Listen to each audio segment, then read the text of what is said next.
I think hypnotherapy is, I genuinely believe, it's a subject that should be taught at school.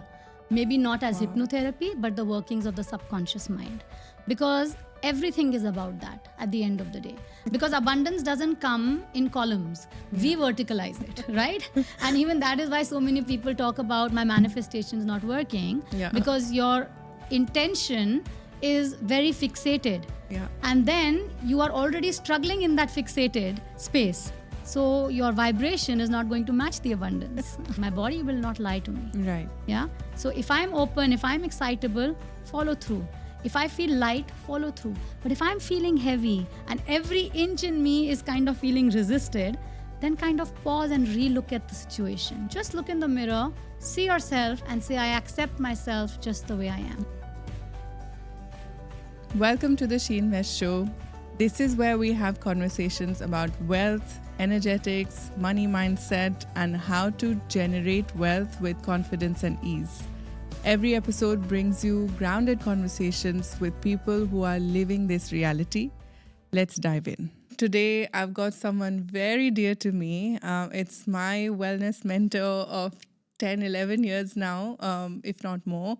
Bharti, who is a wellness coach, a spiritual coach, associated with Illuminations Dubai since very, very long, with a long list of certifications in hypnosis, mainly clinical hypnosis, CBT, theta healing, NLP healing.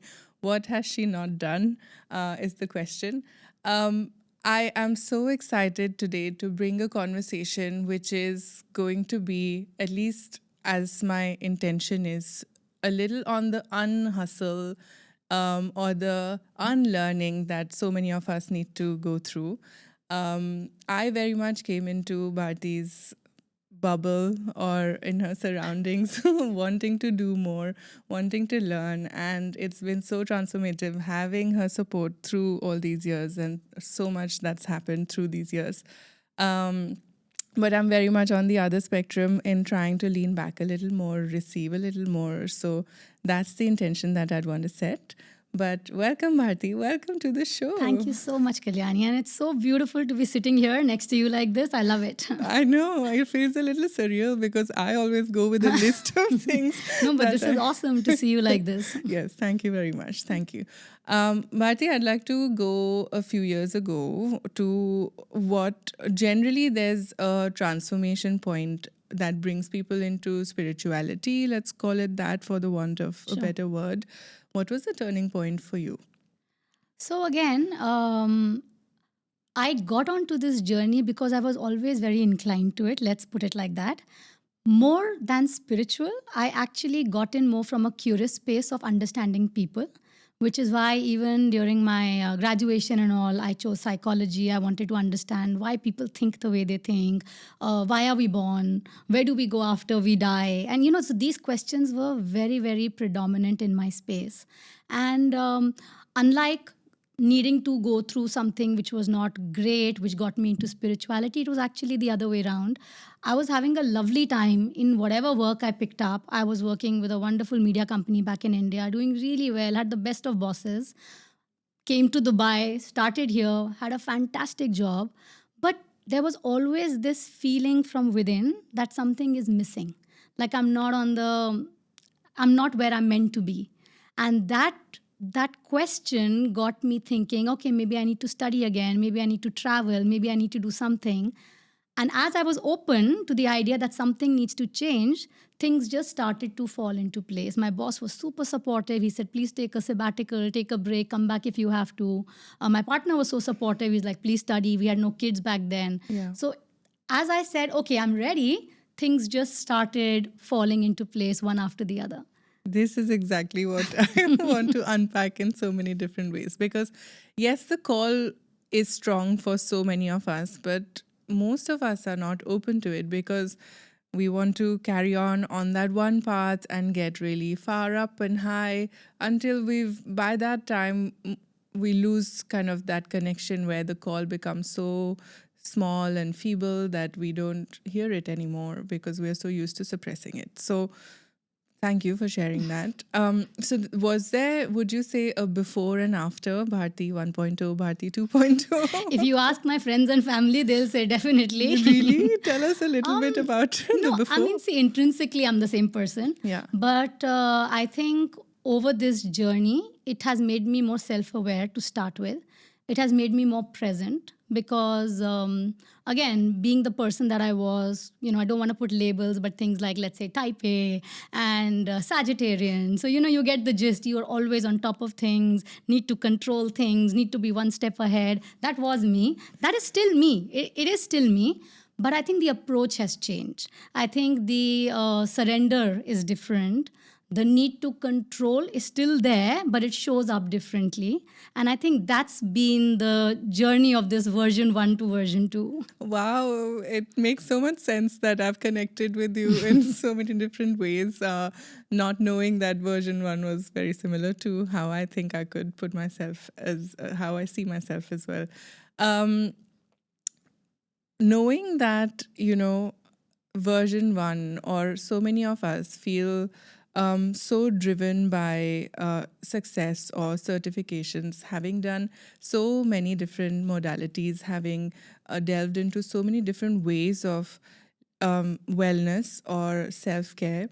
Give us a gist of what some of your learnings are. Yeah, and then I want to go into application later. Sure. So, like I said, my whole journey started with curiosity. I wanted to understand more. So, initially, the learning, I did not even believe that maybe I'm going to do this professionally at that time. I was very fond of, let's say, the first thing I did was yoga. And this is the time when yoga was not cool. This is the time when people would look at it. It was the gym culture back in India at that time. I'm like, really? You do yoga? How old are you? So, it started from there. So, this whole journey, the whole learning came more from a place of curiosity that what does yoga bring to me? It started off like that. I started noticing a change in how I was feeling when I was actually doing yoga as a practice. So that was the first thing. I realized that my body, my actions, my choices are getting influenced by the choices that I'm making. That was the first thing that kind of led me on to, okay, now I want to learn a little bit more about Reiki was trending at that time, if we can call it. Yeah. So I tried to do Reiki, and they say, right, when the time is right. I tried doing Reiki once, twice, thrice. It never happened. It just either sometimes the class got canceled, sometimes I couldn't make it for whatever reason. So it kept pending up to a point. My actual journey in this field began when I came to Dubai. And I say that to everyone. The energy of this space was a huge influence in changing things for me. My decisions, my aspects, my choices, how I want to go forward. And that's when it all started. That's so lovely because so many of, so many people end up seeing Dubai as such a one-sided, Yeah. flat, if I could say even dry. Right, the glimmer, the place. glitter. Yeah, no culture Yeah, keeps being absolutely the not. tag, which is not what we've felt Not being at all. here. I feel it has really given me so much, and I'm so grateful. And it really helped me to shape this journey for me. And Illuminations was the first place where I came across and I was literally living next door to them, and I didn't know about them. And as I gave up my job, I happened to meet a friend at just a gathering, met her in the last 5 minutes before I was leaving. And I just happened to mention, I'm looking for something. She's like, oh, right here next to your house. I went the next day over there. I met, Sonia, who's the founder. At that time, it was Small Illuminations. Yeah. I met her and she's like, yeah, okay, so we're having a course starting just next week or next whatever. I'm like, okay, sign me up. And that's how it just started rolling from there. Wow, and this was hypnosis? This was hypnotherapy, yeah. Hypnotherapy, apologies. So hypnotherapy has a wide breadth, and as I've experienced a lot of it as well, I want to know what your take is on that versus different modalities. Where give us some of the gist that that's really kind of spoken to you, that you carry with you day to day. From hypnotherapy specifically? Let's go with that and Sure. then I think hypnotherapy is, I genuinely believe it's a subject that should be taught at school. Maybe not as hypnotherapy, but the workings of the subconscious mind. Because everything is about that at the end of the day.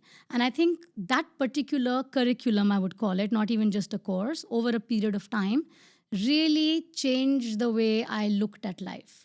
Right, from understanding what your values are, what your beliefs are, how important childhood was, and at that point of time, I had just given birth to my first child, Right. and so that really helped me to build a relationship with her, understanding things a bit differently from what we had seen or heard or read in books before. Right, so hypnotherapy is a very foundational curriculum which helps you to understand your own mindset. It helps you to understand why you get stuck in patterns. It helps you to understand why you make the choices you make, even though you know you should not be making those choices. Yeah. It helps you to understand your inner child and so much more. It's a beautiful, beautiful foundational course. Right. And would you say that some of your growth mindset kept you learning? I've always known you to be doing different things. Maybe you are looking at something even now. But is that something that kept you? Otherwise, you could have stopped at that and That's been in true. your comfort zone. Again, I don't think that it's just about the certifications. And I think initially it is about the certifications because you kind of need them to establish yourself. Yeah. But the subjects are so interesting. And I, somewhere down the line, decided that every year I'm going to gift myself some course, whether it's a workshop, whether it's a training, whether it's something to keep learning for myself so that I can add more value even to my clients. If you look at our journey as well, right from the time of only doing maybe chakra or hypnotherapy, Yeah. it's been a long journey of making it more holistic. Yes. And I think that can only come when you keep yourself afloat and keep, learning yourself how things are changing. That's absolutely true. So I want to now go a little more towards the yin or the receiving side of things, where for however long I've known you, you've never had any desperation to be commercial about this or any kind of desperation about where clients are coming from. I see you being at capacity in your own comfort zone. Please tell us a little bit more about this. More people need to know how you do this. I think it's that whole receiving energy comes from trust. That's Yeah. the first thing. And I think I've been blessed with a very beautiful support system. Like I mentioned, even my initial jobs and stuff, I've always had very understanding people around me. Having said that, that belief that whatever I am looking for, and then knowing that if it's right for me, it will come seamlessly, is the principle behind most of the things I do. Initially, when you let's say right at the beginning, you have a client and a client doesn't show up, it can be very disheartening. Yeah. Like, oh my God, the client didn't show up, or I had this meditation and only 2 people showed up, right? Yeah. And very early, I realized that no, those are the 2 people who needed to be here today. And when I flipped that and said, okay, only where I'm meant to be and who's meant to be for whatever learning we both impart for each other are going to be there, things just kind of opened up. Right. Yeah. And I still believe this happens. There will be a training program where people have signed up maybe 3 months in advance for it. And for some reason, they don't end up attending it. And someone in the introduction will say, I was just going through Insta and I saw this last night and I came in the morning and I signed up. And that's not a coincidence, that's alignment. Yeah. And if you are in that space that whatever is meant to be for me, for my highest best, is going to come to me, and then drop that expectation of anything more, that's where I think things start to flow and there is no urgency or there is no control that needs to step in. Yeah, 100%. How does this play with, we've been brought up, I think, in the generation, maybe the second generation of women who have been brought up with an ambition, with the resources to fulfill that ambition. And that's quite early in the genetic memory, I would say, of women. So a lot of us grapple with wanting to balance it, wanting to have it all, wanting to go all guns blazing in our careers. And when you then take let's call it a backseat, or when you pivot into something that's a little more flexible, it often comes with, having lesser revenue or lesser income coming in. Because I talk a lot about money, and that has been a big part of my journey, as you're aware. Please share how to strike a balance, or how do you move forward balancing both these sides? Sure. So again, first I'll say let's it's not that everyone comes from that space. A lot of it also depends on time and space. Yeah. Now, a lot of, like you said, second generation or women, yes, there is a lot of outward pressure to be a certain type. I must look good, I must be on top of it at home, I must be on top of it at work. And that's the pressure which is outside. How much I buy into it, how deeply rooted am I to understand how much I need to buy into it, would determine how stressed out I get when one is going right and I feel the other is not. Yeah. That's the first thing. The second thing is we all have our belief systems in place. If my belief system constantly reminds me that if I'm not doing enough, I'm not good enough, then chances of me getting all burnt out are much higher. But if my belief system tells me I'm doing the best I can in all areas of my life, and I keep reminding myself over and over again, it is the best, this is where I'm meant to be. At the end of the day, it's conditioning, right? So we have been conditioned a certain way when we were growing up, perhaps. Survival, hunger was huge at that point of time. Yeah. But if I can realize that just because that served me to be where I am today, it's not necessary that I need to operate from those same principles today, where abundance could be something that is at an arm's distance for me. Yeah. But if I'm operating from those beliefs because they served me earlier, that's what's actually closing doors or makes me want to struggle or effort more. So you really need to look at your own self, and this is personal to each person. What are my values right now that are being more resourceful or not for me? Yeah. I often receive these questions, and I've been at similar junctures previously as well, where let's say you have a partner who wants to leave a job, or you've had kids recently, so your family structure has changed, and then the money question keeps coming up. How can you balance the leaning back, being true to yourself, the surrender, the trust, while you see a very real practical challenge ahead of you? Correct. And there are more people involved in this Of equation course. as well. Yeah. No, that's absolutely valid. So the main thing here is first is intention.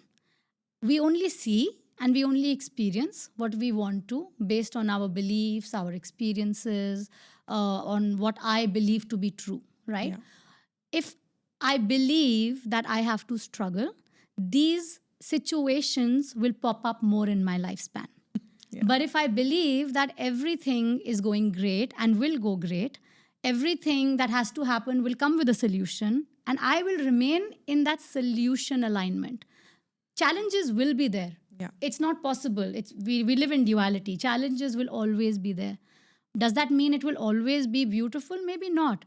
But can I be in that solution space? Can I be in that surrender space to say, yes, I am aligned to do what it takes? And when I say that, I don't mean just sit down in a spiritual practice. Yeah. I will take the right action. If I need to do certain investments, you're talking from that perspective. Yeah. I will do those. If I need to invest my time differently, I will do that. But I will not do it from a place of struggle or effort. I will do it from a place of this is what is needed of me right now, and I surrender to that. That's very much been, I think, my learning journey. But you make it sound so easy, which is the theme with my conversation with Bharti. I think on the back end, where I go with like these heavy questions, and she'll just make it sound so easy. So give us a few pointers if we know that these patterns are repeating, or we end up in a hard place more often than not. What are some things that everyone can do easily, especially women who have this kind of dual energy, I can say, exchange or pull that's happening from two sides on a day-to-day basis, to be in a more, flowing state, be in a state of, like you said, solution alignment? Sure. So again, even someone like you, since I know you well enough now, Yes. having clarity is very important. Yeah. Yeah. If you don't know what you want, then even flowing is no fun. Yeah. Yeah. Then it just feels like you are disconnected. Yeah. So, first and foremost, knowing what you want from life. Because if you don't know what you want from life, you will always be seeing it from the eyes of others around you. Yeah. And that may not always be authentic to you. Yeah. So, if I know for me doing X number of hours of work is enough, then whether someone else think, oh my God, you're wasting your time, you're wasting your talent, you could do so much more, Yeah. is not going to affect me. Right. But if I do not know that, then that's where the stress begins. And that's when I start trying to grapple at everything that comes my way, Yeah. which takes me away from my alignment. So the first step is find your own clarity. What do you want for yourself? Make a list for yourself, short term, long term. And I'm not saying to-do list of, being a taskmaster to yourself. Just a clarity on where I'm heading in this coming year. Right? Yeah. We're closing this year. Yeah. So where am I? Where did I want to be over there? That's something that really helps me. I do this every year, sometimes mentally, but mostly on paper. Because when you have it on paper, it really helps you to kind of get some sort of a track going. That's the first thing. Once you have that clarity, then you create your short term, long term plans. And when I say plans, I don't mean like actionable items. Today I'm going to get up at 8 o'clock and do. No, if physical health is something that I'm prioritizing, then I will definitely look at, can I do, let's say, Pilates? Can I do yin yoga? Can I do, and what all can I do in this month? But if I'm not up to it, I'm not going to beat myself that my goal was to get physically fit and I've not done Pilates for 5 days Yeah. or 5 weeks for that matter. But just having that idea and being compassionate to yourself. This is my goal. This is where I'm going. Checking on yourself where you are going, how much you have achieved, how much is left to achieve. That really helps you to stay in flow. That's one of Yeah. the basic things to begin with. Yeah. And I think with clarity, would you also say that once in your journey, I've seen you traveling from Oman one weekend a month with young children. That's right. And also from Singapore to make it to work. And maybe commercially it wasn't the best decision, but it was backed by the clarity for the life that you want to carry. 100%. And the impact that it brings. Yeah. And because it gives me joy. Yeah. I would say that's the first thing. Yeah. It was not about just the commercial aspect. You're absolutely right. It was more because it gives me joy. When I work with a client, when I do workshops, when I do trainings, I feel I learn a lot more. And I have never done a session or a workshop where I have finished lesser energy than where I started. Right. Yeah. And I think noticing that for yourself every single day, are you sapping yourself or do you feel recharged when you do things? Yeah. That's a good sign as well to understand, are you in the flow or not? Okay. And would you say, I think I know the answer to this already, but the joy opens the abundance. Like the abundance is a byproduct of the joy. Absolutely. Because abundance doesn't come in columns. We verticalize it, right? And even that is why so many people talk about my manifestations not working. Yeah. Because your intention is very fixated. Yeah. And then you are already struggling in that fixated space. So your vibration is not going to match the abundance. Totally. Yeah, I want to touch upon so many things that you've said, but going back to being gentle to yourself, despite, let's not say despite, along with having goals and along with having that clarity, I often feel like, and this is being vulnerable as part of my journey, I feel like a ball is going to drop, a shoe is going to drop, I'm dropping balls, and that constant like wanting to stay hyper productive is a big part of my journey that I'm uncovering recently.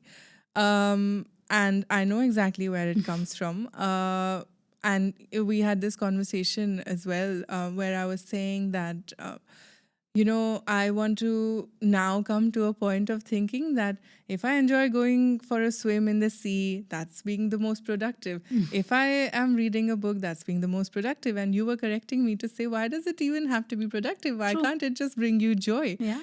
So again, like, how can so many women out there who are probably programmed as me, you're saying that you were like that, or you see people like me, you relate to this kind of behavior. How do you get over the hyperproductivity, or this sensation of if I don't do it, a ball's going to drop. I'm going to miss the mark. I would say this is also habitual. And this is also like our body has memory, Kalyani. Yeah. So the thing is that we are so wired to feel or think a certain way in situations. You may be sitting and watching a movie, and in that movie, you may watch something which gives you an immediate idea that you can do something. Yeah. Now, instead of staying in that space that this idea is great, something can go, a lot of times our mind starts working on, oh, I must do it like this, I should plan it like this, or go into that hyperdrive. Yeah. So every time there is an opportunity, your body and your mind is reminding you that you need to be on top of things. Yeah. And also, whenever you start to, let's say, relax or take it easy or go into that comfort zone, because of your past experiences, the body has memory that, come on, jerk into action. Yeah. What are you doing wasting your time? Yeah. Right? So, first, again, this is awareness. Get so real with your patterns. When does it happen? So, whenever I take a break, is there a voice in my head? Is that what's talking to me, making me come out of this comfort zone? Is there a sensation in my body? And then you can use exercises to work with them, right? So once I know where am I getting this urge, then I can address that urge through certain exercises. It could be breath work, it could be somatic, it could be just meditating on something, journaling on something, tapping. Yeah. So first you need to understand what is giving me the signal. Then we need to calm that signal down, saying, dude, I'm in charge, I'm the adult. That signal is coming from a more vulnerable part which doesn't want you to get left out or doesn't want you to stay not aware of your surroundings. So therefore telling you, come on, get into action.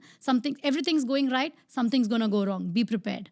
Those are all reminders that may have served us once upon a time, but they don't necessarily have to now. Yeah. Before I go into my next question, I was just reminded of a memory, and I would like to share how you exposed me and my husband Saket, but me for sure, of so many modalities so early on. Like, we just mentioned tapping, and I think a lot more people are aware of it now. But I remember dealing with a very toxic boss about 10, 11 years ago now, 2014, I want to say. And going to the bathroom to do the tapping That's that you right. taught me to do. Yes. And I feel so blessed about having these tools. And that is important because it's not only what you do on that yoga mat for 30 minutes. Yeah. Yeah, that is great. And if you have the luxury of time, that's brilliant. But not everyone has that luxury of time. What can I, in the moment, be present, pick up and address? And Totally. that's what it's all about at the end of the day. And the more I do it repetitively, because we are creatures of repetition. Even what I am unconsciously thinking is nothing but repetitive patterns that I have accumulated over the years. Yeah. Joe Dispenza, I think, says after the age of 30 or 35, 85% of your day is repeated patterns. Absolutely, if it not is. more. Yeah. So my question was, with manifestation becoming a buzzword now, and like I said, I feel very fortunate to know so much more about it since a long time, and being on the journey of practicing it as best as I could. Do you see that the lists of things that have to be done, the vision boards, the affirmations, the X, Y, and Z, are they more of a yang or masculine approach, adding to making this a chore? I mean, what are you seeing more so in all the workshops that you do? So again, there are all kinds of people, Yeah. right? If I have the clarity, if I go back to step one of what I want, I will be able to pick and choose what works for me. Yeah. As a trainer, even in my classes, I may give 10 tools. But if my mindset is I need to do all 10 tools, then yes, it's masculine. Yes, it's that energy of I need to be on top of it. But if one tool appeals to you and you realize, yeah, okay, this flows well with me, and I don't worry about the other 9, and I know that they're there in my toolkit. If I need them and when I need them, I will do them. And I can be disciplined enough to follow through with what one that resonates with me, then that would not become a yang or a masculine or an aggressive energy. It would become as simple as something I do every day once I start reminding myself initially to incorporate it in my life. Yeah. So, a lot of what you're saying goes back to trusting yourself and trusting into that intuition, that inner voice that's always guiding us. How do we learn to listen to that a little more? So many of us don't even know. My question always used to be if this is my wishful thinking or if this is actually my inner voice, my higher self Sure. guiding me towards a path. Let me clarify one thing. It's not only about trusting. I don't think I trust myself that much. Right. But what I do believe is that I get the signs from my body, from how I feel. And for that, you need to be present. Right. If I want to do something and I'm feeling very expansive, I'm feeling very open, I'm excited, I'm present, then I can trust that this is intuitively coming from my authenticity or it's aligned to where I want to go. Maybe I don't know I need to go in that direction, but it's coming from that space. But if I want to do something and I'm all clenched, I'm all tight, I'm constantly on repeat mode thinking about it, only looking at the problems, then maybe I need to pause and think, why do I need to do it in the first place? Yeah. Or do I really need to do it? Or is it something that is just picked up from my space? Yeah. Yeah. So just being in tune with yourself. You don't have to trust yourself. That's a huge word. And sometimes believing that I can't trust myself makes you more far away from Yeah. tuning into those signs. It's not at all to do with trust. It's just, can I be present enough to see what my body is telling me? My body will not lie to me. Right. Yeah. So if I'm open, if I'm excitable, follow through. If I feel light, follow through. But if I'm feeling heavy and every inch in me is kind of feeling resisted, then kind of pause and relook at the situation. Maybe the time is not right. Maybe the person is not right. Yeah. But some of us may feel very distant even from our bodies if we've had Yeah. a journey with the body. So this voice is, or this sensation is maybe a little, I don't know how to say it, but a little numbed out or just. And that's very possible. Yeah, on a back layer. I don't know how else to articulate it, but it's just, it's got a layer ahead of it that does not make it very accessible. Right. So then you feel it as a very dull call or sensation. And sometimes you don't feel it. You're right. Yeah. Sometimes you don't feel it if you are so disconnected, so out there doing things. So then that's the awareness that is the first step. That I am very disconnected from who I am. What can I do to reconnect with myself? Okay. Again, there can be 20 tools, right? But not each one of them will apply to everyone. Maybe for me, I can say I can journal in the evening, just mindless journaling of what's going on in my mind. For someone else, they could be so distant from themselves that they can't even look at the mirror on easily. Yeah. So look in the mirror and just connect with yourself. So the first step, if you are not feeling at all in tune with yourself, is to understand that maybe I've not been a friend to myself, and how can I know myself better? I could do grounding, I could do journaling, I could just start off with an affirmation that I accept myself just the way I am.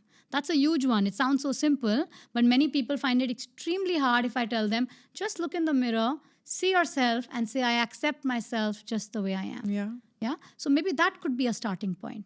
Because when you accept yourself, then you're not only accepting your choices, you're accepting your flaws, you're accepting your failures, you're accepting, your desires, which you only may be judging while you're desiring them. Yeah. Yeah. So a starting point would be to just reconnect with yourself first. And on that journey, do you really see that less is more? It would depend. Simplicity is much better when you talk about yin energy, Yeah. because it gives you more space. Yes. If you are going to load yourself, if you're going to make your schedules absolutely busy with practices that you want to do so that you can flow, then it's counterproductive. It comes from a space of wanting to do it fast, I think. Yeah. Wanting to get to the finish line Absolutely. That's brilliant, because that's what I was going to say, that somewhere when you have to go into that yin space, you have to let go of that impulsive nature, and you have to go into more of that surrendered space to allow things to come to you. Yeah. And there are so many conversations that I have learned and got inspired from you through. One of the conversations I remember has been around finding routines that work as a couple, having had kids or being new parents. And I remember trying to find a routine that worked for me 7 days of the week. And I remember you telling me I recall that. that I do this 4 times a week and this is my routine. And I was thinking, this is mind blowing. She does it like maybe 50-60% of the times, and that defines routine for her, which gives so much space in her calendar to have different things coming in, while I'm fixating on the right. variation instead of the consistency, right? Yeah. Again, it boils down to having that clarity of what works for you. I will keep repeating that. Yeah. Because maybe for you, 7 days is important. Let's put it like that. Maybe. But if you are going to struggle every day to make that 7 days happen, that's the sign you decide, no, maybe let's try 6 days. Then you try 6 days. If that's working for you, then maybe 6 days is for you. So there is no cut, copy, paste from one person to another, right? Fair. You are the only one who can decide what works for you. But the consistent external resistance is a good sign to take as a pivot that might be required, right? True. Because so many of us are taught to just never give up, Correct. keep going. And At least question it.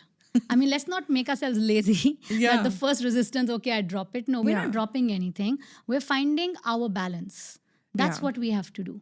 So tell us, between laziness and yin energy, okay, what's your take on the two? I think from Lazy is good.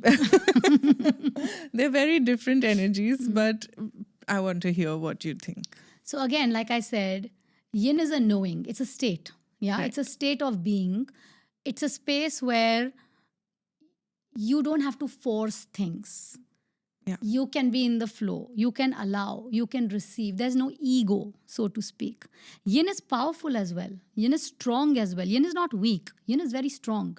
But it does not come from a place of enforcement. It's more of embodiment. Let's put it like that. Yeah. Yeah. I wouldn't use the word lazy. Lazy can take you into a yin state, because you could be a person who likes to daydream, or you could be a person who needs time to just stare at the wall. People can call it lazy, but if you know that that resets you, then I would say that's your first step to moving into that surrendered space. Yeah. So you have to define what it is. But yes, if I'm sitting and I know I have to do something and I'm just endlessly, let's say, scrolling, and I know that that scrolling is making me more and more numb, and you feel that. There are days when you are scrolling and you're enjoying it. But there are times where you are scrolling, but a part of you is telling you, I can't be doing this right now. My brain is buzzing, Yeah. and I'm still going on in that space. Then yes, that is a red flag. Right. Yeah. And then that is a red flag to you at that moment. So then you need to have some sort of a switch that can help you to reset. So do you feel yin is a little more about that presence and connection versus yang energy being more about forward looking growth? Again, yeah, yang is about more action, more taking on charge, doing it. It's more doing. Yin is more being, right? So, and both are required at any Yeah. given point of time. Both are required. Just the percentages should differ depending on where you are in your life at that time. Yeah. Yeah, if it's an urgent situation and I cannot be in a yin state, I need to be, come on, let's figure it out. Let's go into Yeah. that zone. But again, to really receive seamlessly, you need to find the right balance for yourself. And why I say that is because let's say you're doing a whole lot. I'm doing the action, I'm doing the networking, I'm doing everything, but I've shut the door. Then it's not going to come, and then I'm going to sit behind the door and say, I've done everything and it's not happened for me. I loop on my pattern that I need to effort again. Then I'll go on to another direction, try doing things. So while you are doing those actions, you need to open that door. Open that door is sitting back in your yin state and saying, I've done what I needed to now, and I allow things to flow for me in the best possible way. Yeah. And accept yourself through all Yeah, of this. absolutely. So in a family unit as well, Bharti, I really see the value of the yin energy definitely not being weak. In fact, being almost the energy that gives energy to the True. family unit.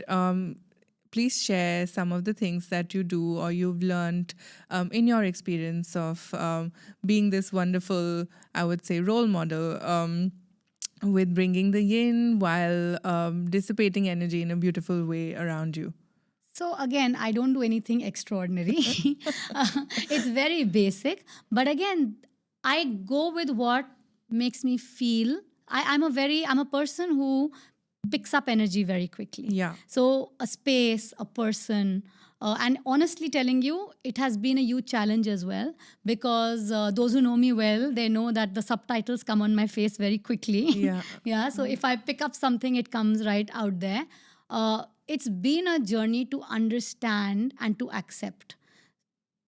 And in that journey to understand and accept, you realize that there are certain things that can help you. So for me, having the right space is very important. Yeah. And because I'm a person who's very sensory in nature, so sound, smell are very important for me, which is why so Yes. many times you mentioned, oh, the sage or the Yeah. camphor. Yeah. That really uplifts my energy.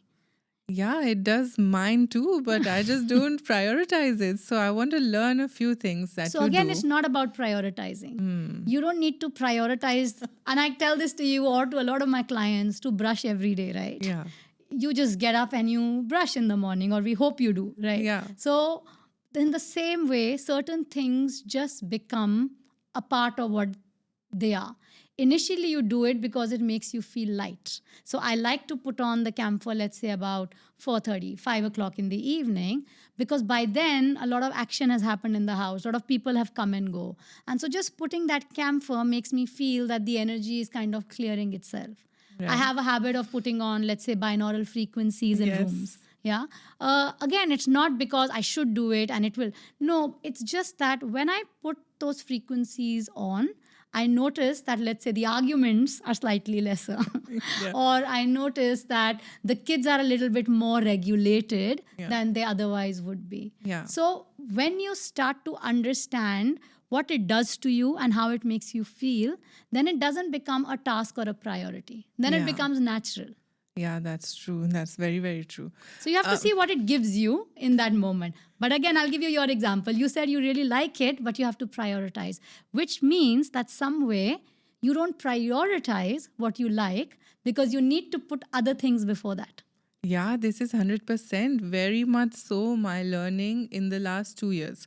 I ended up just sharing on the side. I ended up in the supermarket on a weekend where I was by myself and I didn't know what to buy for myself because I don't know anymore what groceries I want to buy that I really like.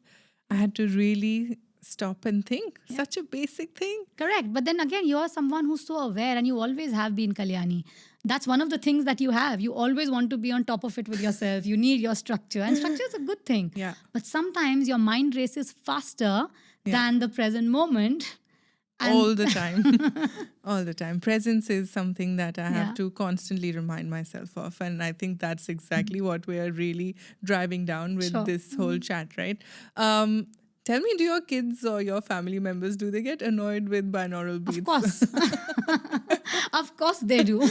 What do you do then? No, again, there's a space for everything, right? Yeah. So it's not enforcement, like I said. Yeah. So if my daughter is watching TV in the room where my beats are on, I will put it off. Right. And that's okay. Yeah. I'm not gonna beat myself that today at sunset I did not have my binaural beats on. It's Yeah. okay. There Yeah. will be days where we will not put on the camphor, and that's okay. Maybe it's fine. But then I will put it on again the next day without beating myself about why I didn't put it on the previous day. Yeah. Yeah. And this is something I've always wanted to ask you. I think you have a sense with energy, and I don't know if that can be called clairvoyance or clair whatever Sentience, is the word. Do you have to stop yourself from tuning into other people's energies? Yes. Yeah. It was initially more of a challenge. Right. Now it's kind of become that till I really zone in, or if something is talking to me, I will not tune into it.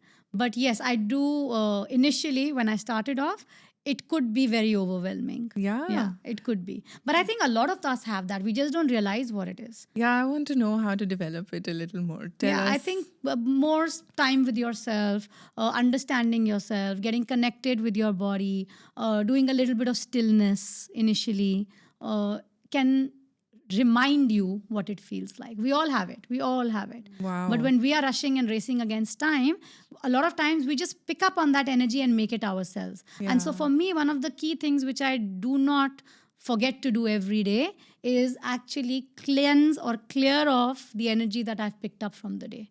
Through not only Right. necessarily anything bad, but I make it a point to clear myself from conversations which could have been heavy, from people who may not have resonated with me, from goals that I may be chasing but are not right there in the present moment. So every evening, if you can do this little reset with yourself before going to sleep, it really helps you a whole lot. Give us like a few things that you do on a day-to-day basis, Bharti. So one of the key things I like to use a lot is salt. So I have like a bottle Right. in which I have salt and water, and after my shower, I just cleanse the aura with that salt bottle, spray it, and then take the last rinse. Okay. That's something which I do very, very habitually every single day. I do if I'm feeling emotionally charged, Ho'oponopono is something which I Yeah. really, really enjoy. Yeah. I genuinely feel it's a great way to take the pressure off between the voices in your head, because there's always an egoistic voice in your head and there is always a forgiving voice in your head. Yeah. And that conflict is very draining. Yes. So even for things where I feel I may have judged or someone may have not been nice to me, I make it a point to do Ho'oponopono. And that's something which I love teaching the kids as well. When I do kids yoga classes and things, Yes. I teach them that because it really helps to take that pressure off. And that's what's draining you. You'll Yeah. hear in conversations, people will say, 10 years back, that person said that to me. I'm not holding it against him, but the body is showing that you are holding. Very much so. And yeah. so just releasing that, letting that go really helps. So that's Ho'oponopono is one of my daily practices. Right. I do that very regularly. Salt, like I said, camphor in the house is something which I do quite regularly as well. Yeah. Journaling is Mantras. something which I have started doing more regularly than before in the last few months. So I do journal my triggers and then I do an exercise around it, and that helps quite a bit to connect with yourself. Right. More as an outlet than as Yeah. manifesting. Absolutely. We're always manifesting. I believe that if we clear so much gunk, the manifesting is effortless, right? Yes. Because manifesting is effortless. That's the right word you said. Yeah. We are always manifesting, but we're always manifesting where we are. Yeah. So whatever is my vibration, that's what I'm manifesting. So I can say affirmation that my coach gave me. I can do the journaling. I can look at a vision board for 20 minutes a day. But if the rest of the day I'm like, oh, this sucks, this never happens, life is a struggle, I'm manifesting that because Yeah. that is the volume, that is the words that are creating this energetic circuit around me. And then whatever is my energetic circuit, life choices become aligned to that. Totally. Yeah. And as we go towards the end of the podcast, I want to know, as a mom of two young kids, one teenager, one younger, these are factors that you can't really control. You want to so badly, but you can't. Consciously you don't want to, but how do you kind of lean back, or where are you with that in the balance, or what are some of the things that you want your daughters to take from your journey? I'd love to know that. So again, it's a very tough time because, and again, tough time I say from the aspect that initially when you are younger, your radius of what all you pick up is a lot lesser. So I will see what my parents do. I will see what my extended family does. Maybe a few friends here and there, teachers. But today with social media, the amount of time that is consumed and what that content is, you can't always be sure of. Right. Right? So the only thing you can do is you can always hold, and that's what I do personally. I hold the vision I have for them for their highest best. That's one. Every day, that's the vision I have for them, that you are operating from your highest best. Right. Second, be repetitive. Be repetitive that you are accused of being repetitive, right? So keep reminding on certain things. You'll be surprised, like I put on the chants in the background. Yeah. I've never forced the girls to learn any chant. But because it's always on in the background, many a times you'll catch them sitting on the couch and just humming it. Yeah. No one's taught. So, and same for me, when I was growing up, no one enforced that do this or pray 2 times a day or do anything. It was never enforced. But because I saw my dad, I saw my mom doing these certain things, they just became something that you tap into as you grow older. So that's what we keep at home, both Manish and I. I mean, we try to keep it the way we want to live. We keep it very open, very transparent, Yeah. and nothing is enforced, but they know their own limits and ceilings, right? Yeah. That what is possible, what is not. And we keep reiterating that to them. Right. I wanted to also ask you if you, I feel that I don't know many people like you who are so grounded and so much openly in the energy of receiving as I it's see a you. journey. No one's grounded. It is, but of course. but yeah, it's once you identify that side of you, Yeah. then it's very easy to realize when you are not operating from there. 100%. And I think that is again back to the clarity. Yeah.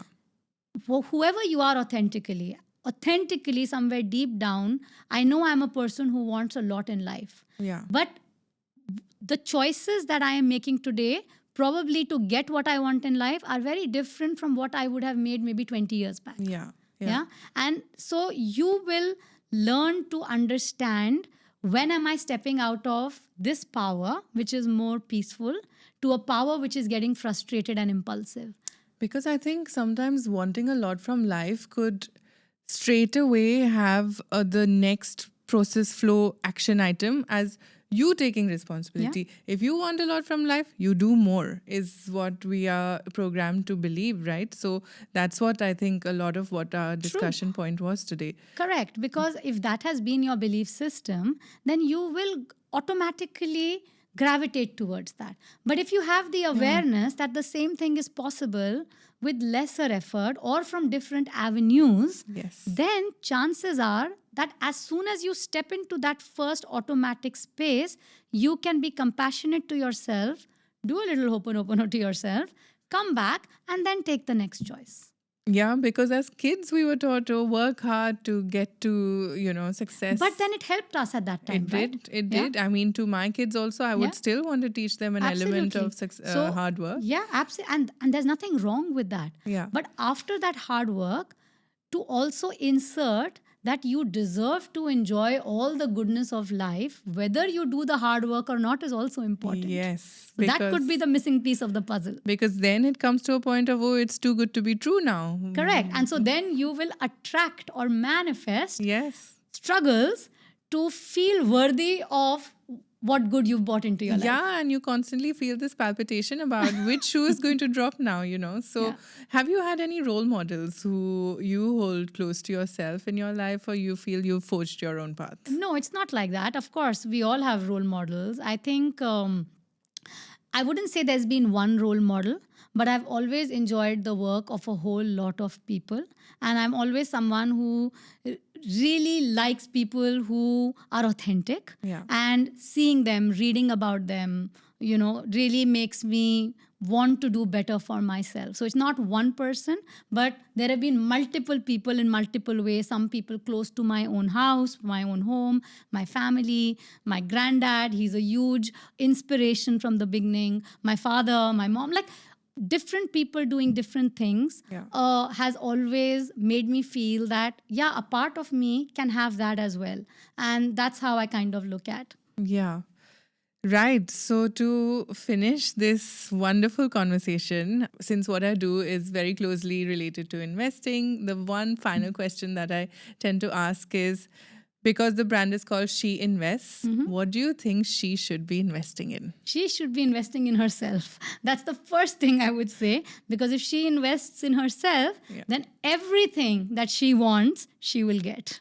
This has been the universal answer, Really? actually. Yeah. And part of the reasons why I wanted to use this brand name was because it doesn't just mean that you're Absolutely. investing in your Yeah. wealth. And investment purely means you taking care of yourself. I mean, Yeah. why do we invest in the first place? Yeah. No one invests today for 10 years later to feel good seeing that paper of investment. Yeah. At the back of the mind, there's always that there will be some comfort. So if I give that comfort to myself today and be so assured that that comfort is going to stay with me by doing my practices, my thought processes, my awarenesses, then I'm on the right track. Superb.